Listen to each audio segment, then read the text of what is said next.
Hello and welcome back. So today I just wanted to show you something that I'm trying out.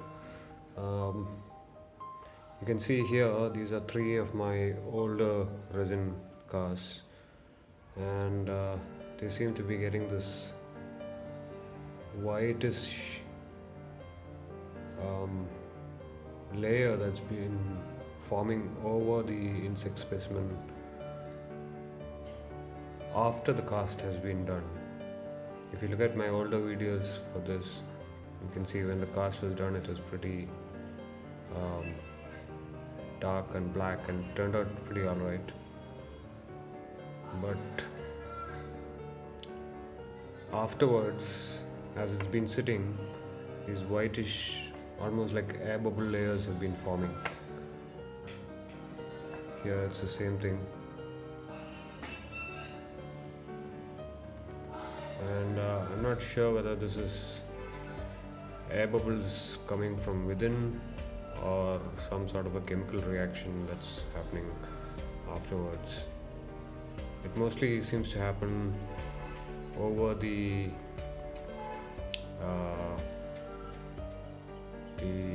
cuticle of the insect's body or the exoskeleton. And you can see here it's beginning to form on this beetle. Of course, there are air bubbles, but there are air bubbles that have formed while the casting is happening, but these are formed after the casting has happened. This one has it on his legs also. Yeah, the other thing is the air bubbles that seems to form while it's being cast, because air is being released from within the exoskeleton, and because I don't have a pressure chamber, it's difficult to get rid of those because it just continuously releases as the resin is hardening. So anyway, I decided to try something. You can see here I have some more casts that I'm doing. This one is a bee, this one is some sort of a weevil beetle, and this one is kind of similar to a click beetle. But what I'm doing here, in fact I've actually already done it on this bee, is after pouring the first layer, I've just added a drop on top of the specimen and let it run down, so that it forms a very thin layer over the insect. This is, you can see this is just placed in there, and yeah, just by touching one drop, I'm letting it form a very thin layer so that hopefully the air bubbles as it forms can escape while still while the specimen is still hardening. So I'm going to try it for this one here.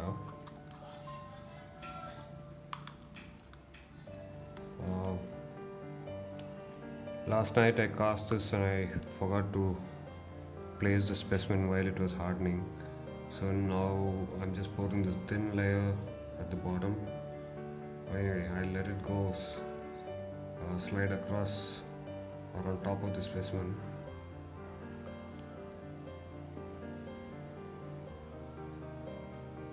So that it forms a layer on top of the exoskeleton, and kind of slide over it and trickle down to kind of hold it in place.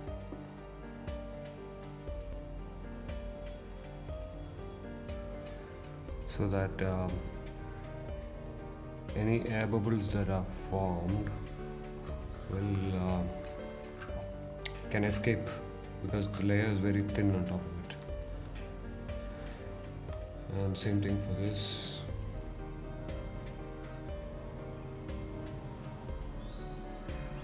I need a little more, so I'll just pour it on top and let it trickle down.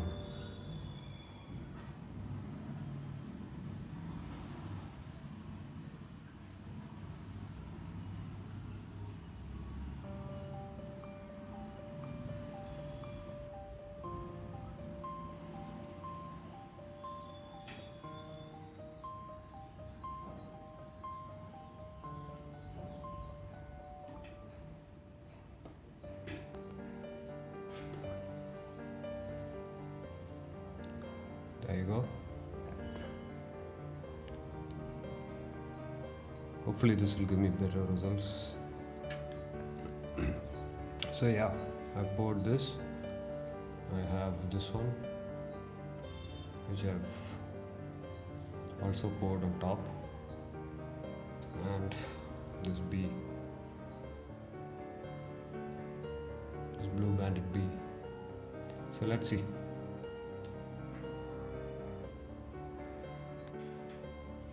Okay, it's been a few hours since I poured these. The resin is now hardened. You can see here. The beetle is stuck in position, and you can see the nice glaze on top, which means it's kind of coated the outside of the beetle with a layer of resin. Now hopefully this will stop any further air bubbles from emerging from within. I realized though that underneath is not as well coated, so there is still a possibility that there could be some air bubbles that could escape from underneath. However, I think if that happens, it is more likely to be stuck under the beetle than emerge on top. This is the bee. You can see that the colors are well preserved, and the wing is nicely held in position, coated with that resin layer. I'm quite tempted to just leave it like this, but there's a risk that if I leave it like this, there could be portions that are not coated with resin, which could kind of fall apart later, or that touching the antennae, for example, could end up breaking the antennae. And this is the beetle. So now I have to pour the additional layer and top it up to cover the whole beetle with more resin. And I'm going to do that now. I've mixed some resin, which is ready to pour now, and I'm going to do that.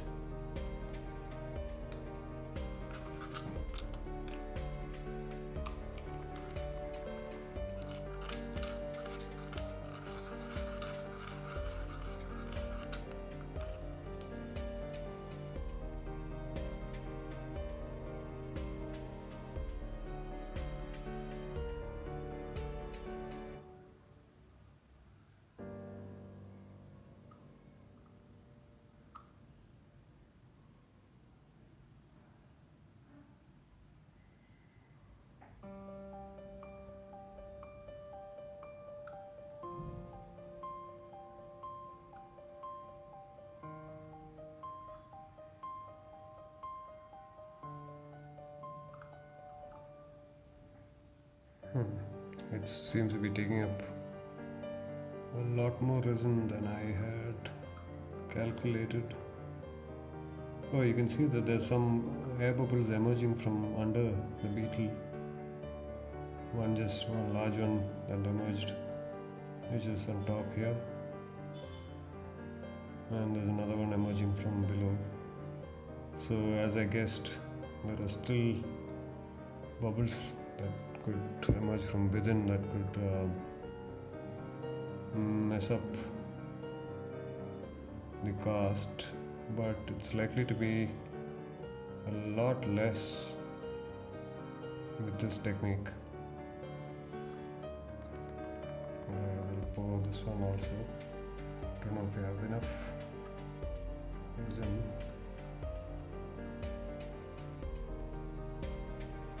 There should be enough for this, but I don't know if there'll be enough for the beetle.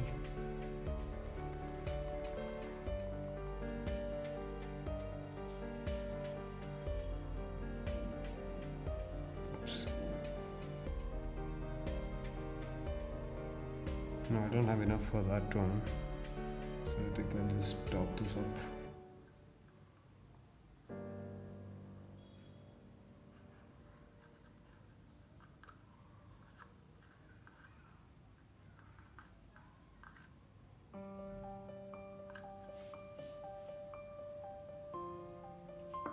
That's it.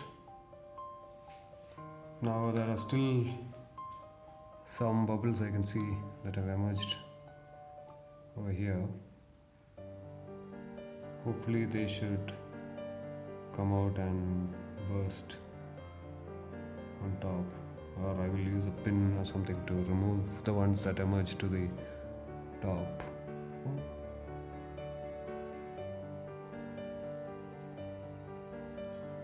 But I hope I will get a much better cast with this than with the other techniques of directly pouring the resin on top of the beetle and completely covering it. So we'll wait for this to finish and we'll see how it goes. So it's been about 15 hours since I poured the resin, and the resin is now dry and I'm ready to take it out of the mold. This bee here, you can see, could have used a little more resin on top. You can see the top here is barely covered. Maybe I'll top it up later. But let's take both of these out and see how it's turned out. I'll start with the beetle.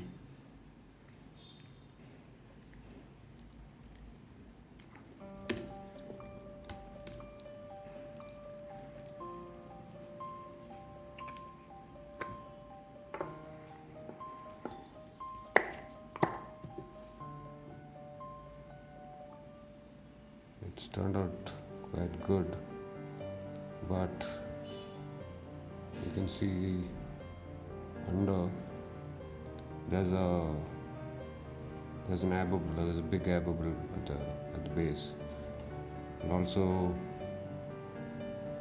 if you look here, there are a lot of small air bubbles trapped underneath the beetle, and some of them you can see are kind of floating to the top when the resin hardened.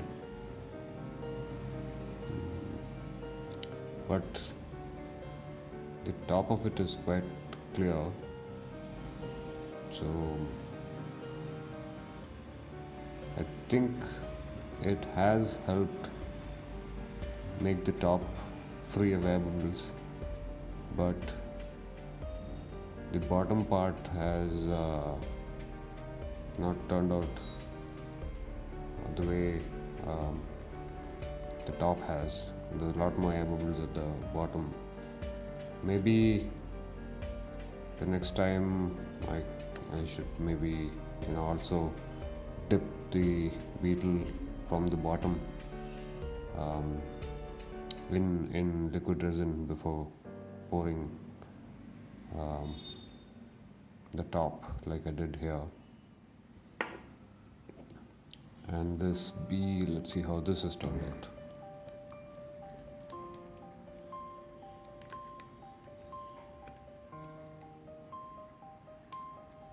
You can see that the color has stayed true, and the bee is actually much better than the beetle. There's barely any air bubbles even at the bottom.